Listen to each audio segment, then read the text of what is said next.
Bonjour, bienvenue sur ma chaîne, je m'appelle Jonathan. Aujourd'hui, je vais vous parler des HLM, des ressources qui seraient supposées aider les personnes sans abri ou les personnes qui ont de la difficulté à se loger. Exemple, l'OHR, l'Office d'habitation Roussillon, les hébergements, toutes ces choses qui sont supposées pouvoir aider les personnes sans abri, itinérantes, sans domicile fixe.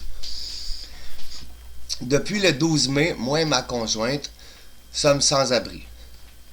Ma conjointe travaille, moi je suis sur le bien-être social parce que j'ai des difficultés à travailler à cause du syndrome de la Tourette. Nous avons appelé plusieurs fois les places pour les HLM, les hébergements, tout ça. On a voulu nous aider, puis c'était pas vraiment de l'aide. On nous a dit allez par là-bas, allez dans une autre aide, allez dans une autre aide. On est allé voir les mairies sur la rive sud de Montréal, où est-ce on demeurait avant. On est allé voir la mairie de Saint-Constant. On est allé voir la mairie de Delson. On est allé voir la mairie de Sainte-Catherine. Les deux premières mairies nous ont dit on peut pas faire grand-chose. Et pourtant, on était allé voir sur Internet, il y a un nouveau programme du Québec, du gouvernement du Québec, qui serait supposé nous loger jusqu'à temps qu'il nous aide à trouver un appartement. La seule place à la mairie de Saint-Constant, le maire a essayé de nous rencontrer. Il nous a rencontrés pendant environ 45 minutes à 1 heure et il essaye de nous aider. Après 2 mois et demi, voici ce qu'il en est.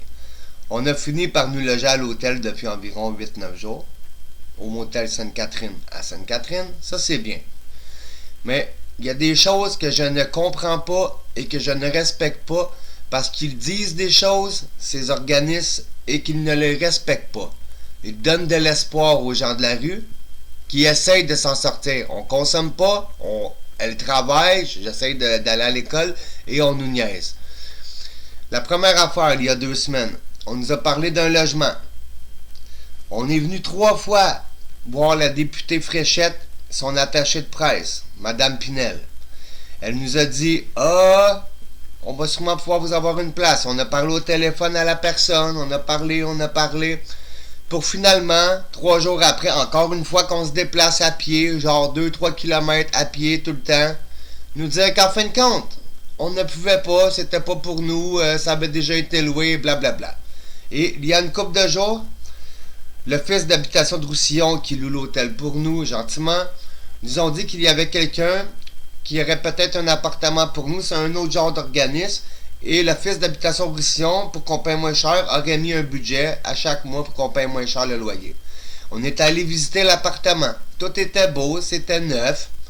On nous a dit que c'était 1200-1300 par mois, mais qu'avec l'Office d'habitation de Roussillon, on paierait environ 500-600. On est allé le visiter, ça avait l'air d'être intéressant. On nous a dit qu'on pourrait l'avoir, c'était quasiment sûr. Pour le lendemain matin, quand j'appelle la madame, oh, en fin de compte, on a loué l'appartement à quelqu'un d'autre, quelqu'un qui fitait plus avec l'appartement. Mais ce que je comprends pas, c'est que 2 objets peuvent fitter ensemble. 2 humains peuvent fitter ensemble. Mais une personne ou un couple peuvent pas fitter avec un appartement. Ça marche pas. Fait qu'on nous a menti, ou il y a quelque chose qu'ils n'ont pas aimé de nous, ils nous ont jugé. Qui sait? Mais je trouve ça vraiment étrange de donner de l'espoir au monde et de la retirer après. C'est méchant, c'est dégueulasse. Tout ça pour dire que si un jour vous voyez quelqu'un qui est dans la rue, ou si vous, qui sait, on sait jamais, seul Dieu le sait, vous tombez dans la rue, ça va être difficile. Parce qu'en plus, il y a la crise du logement. Mais tout ça porte à réfléchir. J'espère que mon message vous a plu. À bientôt.